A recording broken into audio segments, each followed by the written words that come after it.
नमस्कार, हमारा उत्तराखंड देख रहे हैं आप। मैं हूं आपके साथ चविष्का त्री। मौसम विभाग ने प्रदेश के कई जिलों में रेड और ऑरेंज अलर्ट जारी कर दिया है। बता दें कि तेजी से बदलते मौसम को लेकर मुख्यमंत्री पुष्कर सिंह धामी ने जनता से अपील की है कि सभी प्रदेशवासी अनावश्यक यात्रा से बचें। बता दें कि सीएम संबंधित अधिकारियों से संपर्क स्थापित कर प्रत्येक परिस्थिति की मॉनिटरिंग कर रहे हैं। साथ ही उन्होंने जिला प्रशासन और एसडीआरएफ को 24 घंटे अलर्ट मोड में रहने के निर्देश दिए।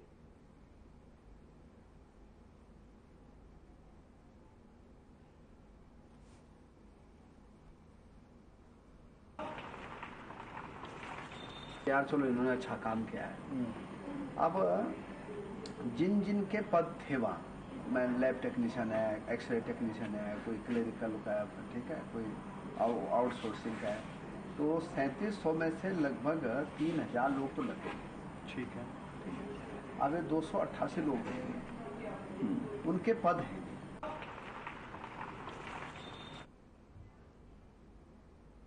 खबर दिल्ली से है, जहां पूर्व केंद्रीय मंत्री और हरिद्वार सांसद डॉक्टर रमेश पोखरियाल निशंक ने दिल्ली में बीजेपी के राष्ट्रीय अध्यक्ष जेपी नड्डा से मुलाकात की। लोकसभा स्थित कार्यालय में शिष्टाचार मुलाकात के दौरान डॉक्टर निशंक ने उन्हें गंगाजली और नवीनतम पुस्तकें भेंट की, जिसमें लाल किले की प्राचीर से भारत के प्रधानमंत्री मेकिंग नेशन थ्रू एजुकेशन और नेशनल एजुकेशन पॉलिसी की पुस्तकें भेंट की हैं। इस दौरान दोनों के बीच कई अहम मुद्दों पर चर्चा भी हुई।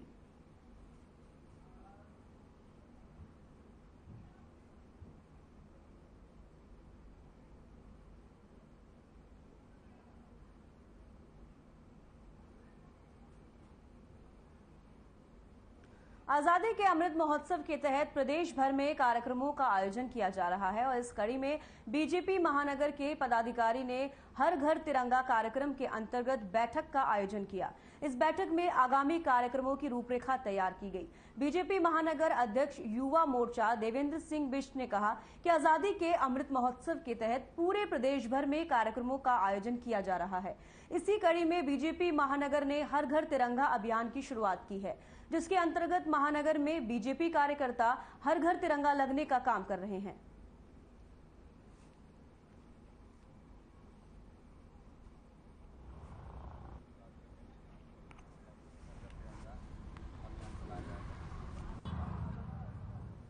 तो आजादी के अमृत महोत्सव पर कार्यक्रम किए जा रहे हैं। साथ ही आपको बता दें कि हर घर तिरंगा हो, इस बार ये लक्ष्य रखा गया है और प्रधानमंत्री मोदी की तरफ से भी ये कहा गया कि सभी लोग अपने घर पर तिरंगा लगाएं, हर घर तिरंगा लगाएं। आजादी के अमृत महोत्सव पर यह कार्यक्रम किया गया।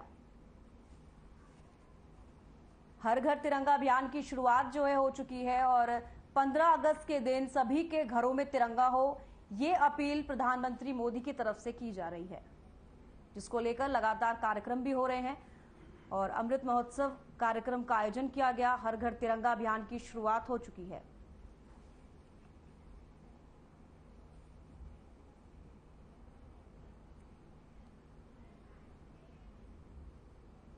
बीजेपी की तरफ से बागेश्वर उपचुनाव को लेकर कांग्रेस पर लगाए गए आरोपों का अब कांग्रेस ने जवाब दिया है। कांग्रेस के मुख्य प्रवक्ता गरिमा दसोनी की माने तो बीजेपी प्रदेश अध्यक्ष इस समय अपने बड़बोले बयान दे रहे हैं, जबकि बीजेपी को इन बयानों को देने से पहले अपनी गिरेबान में झांक कर देख लेना चाहिए कि परिवारवाद कांग्रेस के बयान जो बीजेपी में चल रहा है वह सही है क्या। कांग्रेस नेत्री ने कहा कि बीजेपी ने पिथौरागढ़ सीट के उपचुनाव में परिवारवाद को आगे बढ़ाया।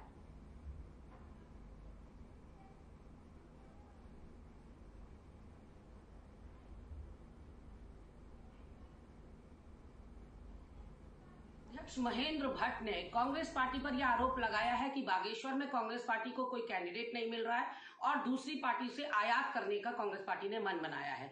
महेंद्र भट्ट पहले इस बात का जवाब दें कि अभी अगस्त क्रांति के दिन समूची भाजपा ने देश भर में जो झंडा बुलंद किया था वो परिवारवाद के खिलाफ किया था।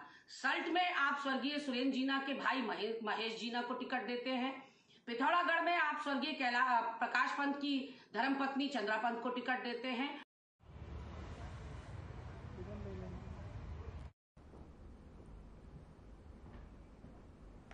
खबर देहरादून से है, जहां मुख्यमंत्री पुष्कर सिंह धामी ने गर्भवती महिलाओं की सहायता के लिए एक बड़ा कदम उठाया है। सीएम धामी ने स्वास्थ्य विभाग के अधिकारियों को निर्देश दिए हैं कि वे समय पर सभी गर्भवती महिलाओं को सुरक्षित अस्पतालों तक पहुंचाएं। ऐसे में किसी गर्भवती महिलाओं को अस्पताल पहुंचाने के लिए उन्हें एयरलिफ्ट करने की जरूरत पड़ती है, तो इसके लिए हेली सेवा भी दी जाए। सीएम के इस निर्देश पर स्वास्थ्य विभाग ने अपनी कमर कस ली है। उत्तराखंड की DG health doctor Vinita Shah का कहना है कि सीएम के निर्देश पर सभी जिलों के सीएमओ को निर्देश जारी कर दिए गए हैं। आशा कार्यकर्ता के जरिए सभी आपदा प्रभावित क्षेत्रों में ऐसी गर्भवती महिलाओं को चिन्हीकरण किया गया है, जिनके प्रसव का समय मानसून के समय में है। इसके बाद इन गर्भवती महिलाओं को प्रसव समय से पहले ही सुरक्षित अस्पतालों तक पहुंचाया जाएगा। साथ ही जरूरत पड़ने पर अस्पताल के आसपास ही उनके रहने का इंतजाम भी किया जाएगा।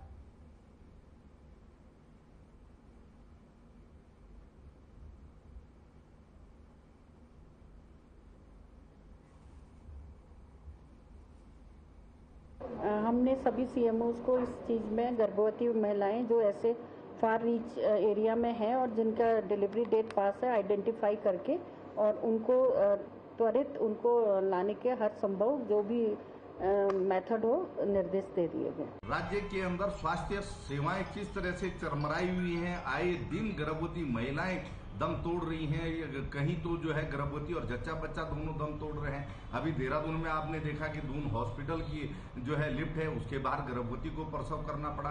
ऋषिकेश एम्स में जो है गर्भवती को जो है गाड़ी के अंदर जो है प्रसव करना पड़ा और एक एक बेड पर 4-4 गर्भवती महिलाएं लेटने के लिए मजबूर है। से उत्तराखंड के अंदर बरसात चल रही है, आपदा भी इस बारिश के कारण कई जगह हो गई है और पहाड़ों में कई जगह रास्ते ब्लॉक हो जाते हैं। इन सब चीज़ों को देखते हुए माननीय मुख्यमंत्री जी ने बहुत ही महत्वपूर्ण कदम उठाया है कि जो भी महिलाएं पहाड़ों में रह रही हुई या आपदाग्रस्त क्षेत्रों में रहती हैं, उनका वो प्रसव उनका अगर जो होना है वो गर्भवती हैं, तो निश्चित रूप से ऐसी महिलाओं को हमारी सरकार एयरलिफ्ट के माध्यम से, एयर एम्बुलेंस के माध्यम से उनको एयरलिफ्ट कर सुरक्षित स्थान पर ले जाकर के उनके प्रसव हो सके, इस पर महत्वपूर्ण कदम सरकार ने उठाया।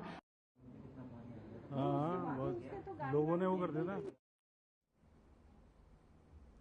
पछवादून में लगातार जारी बारिश के चलते अचानक देहरादून की कालसी तहसील अंतर्गत बोसान गांव को जाने वाले सड़क मार्ग पर अचानक पहाड़ी का एक बड़ा हिस्सा भरभराकर जमींदोज हो गया।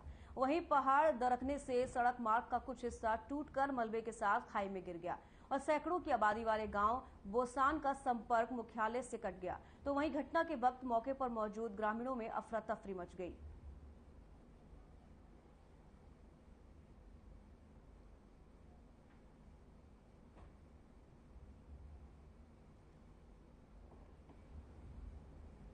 खबर रुद्रप्रयाग से है, जहां बीती 3 अगस्त की रात में गौरीकुंड डाट पुलिया के पास हुए भूस्खलन में तकरीबन 23 लोग लापता हुए थे। घटना के दिन से ही रेस्क्यू अभियान चलाया जा रहा था। रेस्क्यू में लगी टीम को आज 9वें दिन घटनास्थल के पास मंदाकिनी नदी के किनारे मलबे की साफ सफाई और खुदाई करने पर 2 और शव बरामद हुए, जिनमें एक बच्चे का और एक महिला का शव है। शिनाख्त की कार्रवाई की जा रही है। आपको बता दें, इस जगह रेस्क्यू कार्य करना बेहद मुश्किल साबित हो रहा है। यहाँ पर रेस्क्यू कार्य में लगी टीमों द्वारा स्वयं की रक्षा के लिए हेलमेट और अन्य सुरक्षात्मक उपकरणों का प्रयोग करके ऊपर पहाड़ी की ओर देखकर रेस्क्यू का कार्य किया जा रहा है। इस स्थल की अतिरिक्त पुलिस आपदा प्रबंधन जो है ये कार्य कर रही है।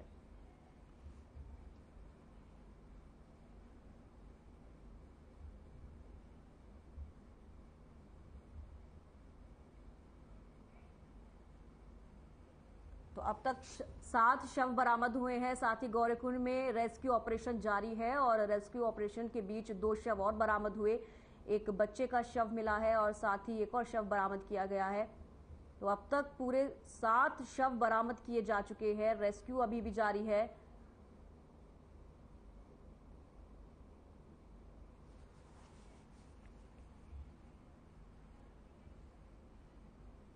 सीएम पुष्कर सिंह धामी ने राज्य के राजस्व अर्जन करने के साथ साथ खर्चे में कटौती के लिए भी एक बड़ा फैसला लिया है। सीएम पुष्कर सिंह धामी के निर्देशों पर राज्य संपत्ति विभाग ने आदेश जारी किए हैं कि अब कोई भी अधिकारी जिसके पास 1 से अधिक चार्ज है वो 1 से अधिक वाहन इस्तेमाल नहीं कर सकेगा। बता दें कि सामान्य तौर पर अधिकारी जिन पर चार्ज या विभाग में अलग अलग तैनाती पर होते हैं वहां से भी वाहन लेकर इस्तेमाल करते हैं। सीएम का कहना है कि राज्य के विकास में ये आवश्यक है कि एक एक पाई का सही इस्तेमाल हो, लिहाजा ये फैसला लिया गया है। हर महीने राजस्व अर्जन की समीक्षा बैठकें आयोजित की जा रही हैं। लगातार कल भी हमने जो राजस्व प्राप्ति है और उसके विभिन्न विभागों से जो हमको आय होती है उसको लेकर हर महीने में हम एक बैठक कर रहे हैं और अभी तक जो हमने लक्ष्य रखा गया है पूरे साल भर का उसका 4 महीने में 1/4 जो आय है वो हमको प्राप्त हुई, राजस्व की प्राप्ति हुई है। लेकिन इसके साथ साथ ये भी जरूरी है जहां हम आय के बहुत सारे साधन बढ़ाने का लगातार प्रयास कर रहे हैं, लगातार सभी से अनुरोध भी कर रहे हैं। संसद में अविश्वास प्रस्ताव पर प्रधानमंत्री के भाषण को लेकर सीएम पुष्कर सिंह धामी का बयान सामने आया है। उन्होंने कहा कि प्रधानमंत्री ने संसद में ऐतिहासिक भाषण दिया। प्रधानमंत्री ने बताया कि विपक्ष का गठबंधन सिर्फ राजनीति के लिए ही नहीं बनाया गया है, उन्हें देश के विकास से भी कोई मतलब नहीं है। देश को बांटने का काम कांग्रेस और अन्य दलों ने किया है, जिसको सिलसिलेवार प्रधानमंत्री ने संसद में विस्तार से बताया है। देखिए, प्रधानमंत्री जी ने सबसे पहले तो जिस प्रकार से उन्होंने पहले ही भविष्यवाणी करी थी 2018 में कि विपक्ष 2023 में अविश्वास प्रस्ताव लेकर आएगा और एक एक बिंदु पर जिस प्रकार से उन्होंने सरकार की बात रखी, पूरे देश का परिप्रेक्ष्य में रखा और पूरी दुनिया आज भारत को किस नजरिए से देख रही है वो उन्होंने विपक्ष के सामने भी रखा और पूरे भारत की जनता ने उसको देखा। मैं आदरणीय प्रधानमंत्री जी का अभिनंदन करना चाहता हूं कि विपक्ष चाहे जितना भी प्रयास कर ले, लेकिन प्रधानमंत्री जी का जिस प्रकार का एक दृढ़ संकल्प है, दृढ़ निश्चय उनका है कि उनका एक एक क्षण और एक एक पल उन्होंने मां भारती को समर्पित किया है। देखिए, प्रधानमंत्री जी ने संसद में पीएम ने ऐतिहासिक भाषण दिया। पीएम के भाषण पर सीएम का बयान आया है और पीएम के भाषण पर सीएम का बयान आया और उन्होंने कहा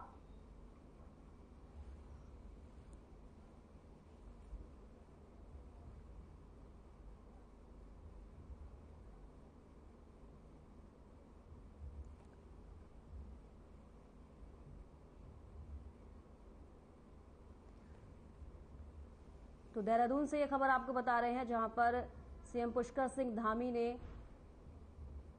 प्रधानमंत्री नरेंद्र मोदी के भाषण को लेकर ये कहा कि जिस तरीके से कांग्रेस हमेशा बीजेपी सरकार पर आरोप लगाती आई है उसको लेकर प्रधानमंत्री ने अपने भाषण में ये कहा था कि देश जो है सिर्फ राजनीति ही के लिए ही पार्टियां नहीं होती है, देश के विकास के लिए भी राजनीति से परे होकर देश के विकास के लिए भी सोचना चाहिए, जिसको लेकर सीएम पुष्कर सिंह धामी ने प्रधानमंत्री नरेंद्र मोदी के भाषण को अच्छा कहा। साथ ही आपको बता दें उनके भाषण में उन्होंने सीधे तौर पर जिस तरीके से कांग्रेस पार्टी जो है हमेशा बीजेपी सरकार को घेरती आई है उसको लेकर उन्होंने अपने भाषण में कुछ ऐसी अहम बातें कही जिसको लेकर सीएम पुष्कर सिंह धामी ने उनकी सराहना की। तो इसी को लेकर पुष्कर सिंह धामी ने इस तरीके से प्रधानमंत्री नरेंद्र मोदी की सराहना करते हुए कहा कि एक पार्टी में होते हुए और देश के नागरिक होने के नाते हमारा ये कर्तव्य है कि हम एक बार देश के बारे में जरूर सोचें, क्योंकि राजनीति अपनी जगह है लेकिन देशवासियों के भले के लिए जो चीजें की जाती है वो उसके लिए भी पार्टियों का सोचना बहुत जरूरी है। संसद में अविश्वास प्रस्ताव पर प्रधानमंत्री के भाषण को लेकर सीएम पुष्कर सिंह धामी का बयान सामने आया है। उन्होंने कहा कि प्रधानमंत्री ने संसद में ऐतिहासिक भाषण दिया। प्रधानमंत्री ने बताया कि विपक्ष का गठबंधन सिर्फ राजनीति के लिए ही बनाया गया है, उन्हें देश के विकास से कोई मतलब नहीं। देश को बांटने का काम कांग्रेस और अन्य दलों ने किया है, जिसको सिलसिलेवार प्रधानमंत्री ने संसद में विस्तार से बताया।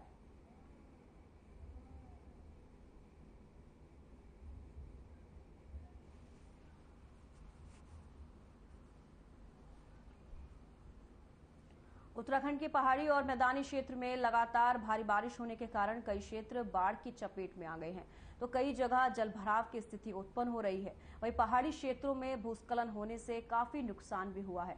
प्रदेश में भारी बारिश होने से हुए नुकसान का आंकलन किया जा रहा है। खुद मुख्यमंत्री पुष्कर सिंह धामी इस पर नजर बनाए हुए हैं। आज हरिद्वार धार्मिक कार्यक्रम में पहुंचे पुष्कर सिंह धामी ने कहा कि प्रदेश के सभी जिलों के अधिकारियों को आपदा से निपटने के लिए सख्त दिशा निर्देश दिए गए हैं। वहीं मुख्यमंत्री पुष्कर सिंह धामी ने चार धाम यात्रा पर आने वाले यात्रियों से भी अपील की, मौसम की जानकारी देने के बाद ही चार धाम यात्रा पर आए।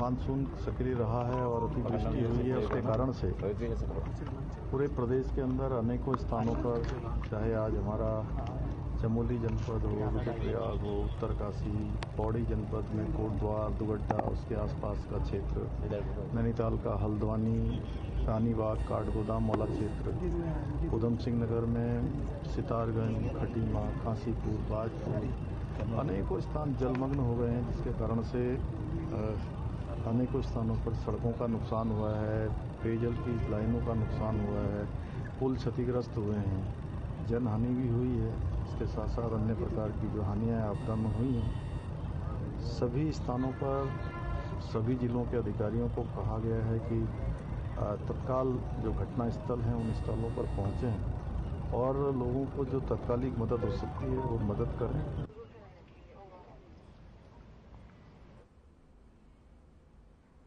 राजधानी देहरादून एक निजी होटल में जैविक खेती और सेब की अति सघन बागवानी को लेकर एक दिवसीय कृषक गोष्ठी का आयोजन किया गया।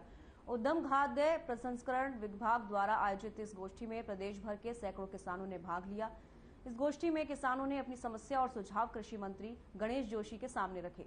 कृषि मंत्री गणेश जोशी ने कहा कि सरकार जल्द ही किसानों के लिए एक नई पॉलिसी लाने जा रही है, जिसके लिए इस गोष्ठी का आयोजन किया गया है।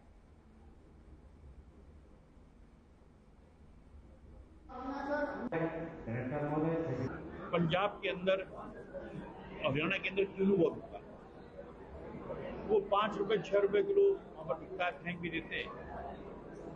वहाँ के लोगों ने एक प्रयोग किया, उन्होंने उस सस्ते फल को लिया और उसकी ब्रिक बनाई और उस ब्रिक को एक फ्रोजन गाड़ी में गोवा भेजा गया, क्योंकि वहाँ लाइसेंस की आवश्यकता नहीं होती बनाने के लिए, और वहाँ पर उसकी जिन बनती है। तो हम इस कंपनी भी यहाँ पर पॉलिसी ला रहे हैं, वाइन की पॉलिसी लाने जा रहे हैं। हम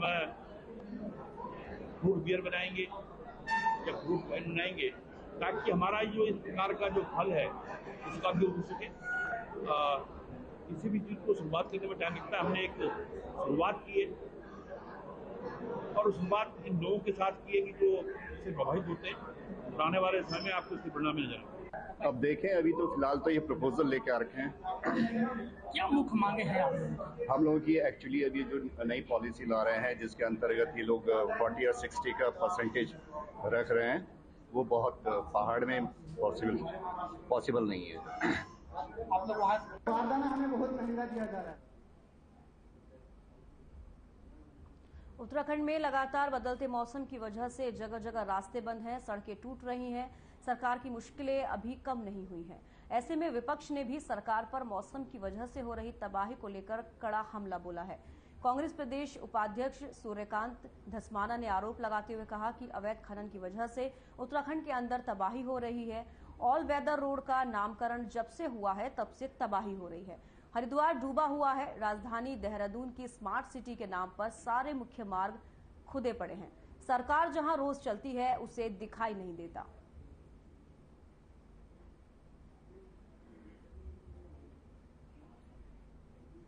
तो आपको बता दें कि लगातार जिस तरीके से बारिश हुई और उसके बाद सड़कें टूटी, उसको लेकर विपक्ष आड़े हाथ लेते हुए सरकार को नजर आई है और जिसके चलते इस तरीके की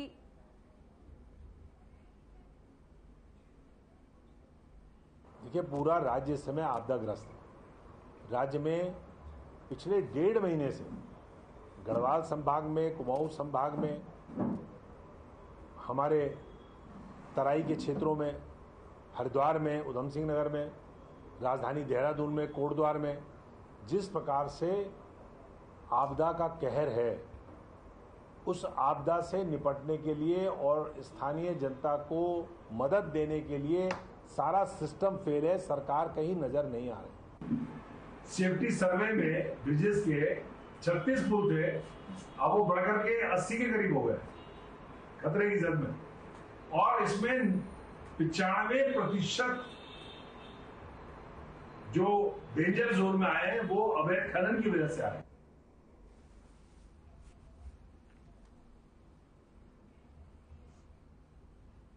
ड्रग्स फ्री देवभूमि अभियान के तहत एसटीएफ को एक बड़ी कामयाबी हाथ लगी है। उत्तराखंड यूपी बॉर्डर से 537 ग्राम अवैध स्मैक के साथ Kumaon anti narcotics task force से एक नशा तस्कर को गिरफ्तार किया। बरामद की गई स्मैक की कीमत 55 लाख आंकी गई है। बता दें, अभियुक्त उत्तर प्रदेश के बरेली से स्मैक लाकर उत्तराखंड में बेचा करता था।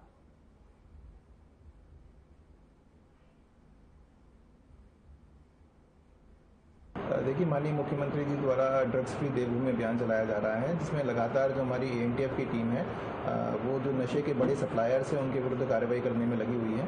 और उसी क्रम में हमारे को एक बड़ी सफलता हासिल हुई है, जिसमें कि एएनटीएफ कुमाऊं की टीम के द्वारा उत्तराखंड और यूपी के बॉर्डर से एक बड़े ड्रग तस्कर को पकड़ा है और जिसके कब्जे से 537 ग्राम स्मैक बरामद हुई है और जिसकी कीमत लगभग 55 लाख रुपए है। बिल्कुल, इसमें जो भी इसके बैकवर्ड और फॉरवर्ड लिंकेजेस हैं, जहां से ये ला रहा था आगे के